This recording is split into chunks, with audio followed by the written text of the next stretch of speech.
let's get into our first segment on today's show and my favorite segment on today's show, Tea Time. Tea Time is my favorite segment on the show because we delve into the hot, steamy gossip of the sports world. And this week, who is back in the spotlight and back in the NFL? None other than Mr. Antonio Brown. So Antonio Brown is back in our Tea Time once again. Obviously, he's one of the kings of our Tea Time. We talked about him so much last season because of everything he was getting into.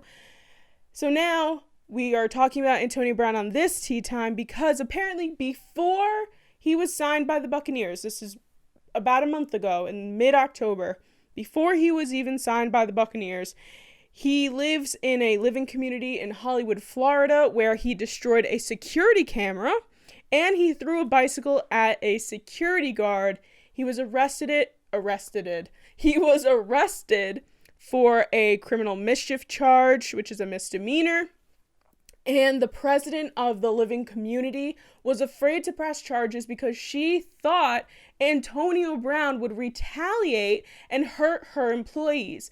If that doesn't say that there's something, very sadly wrong with Antonio Brown, I don't know what does. I really genuinely feel bad for the man. I want him to get help, but it seems like he's constantly acting out, and it's getting a little bit out of control because at this point we thought it was all over. We weren't going to deal with Antonio Brown drama anymore.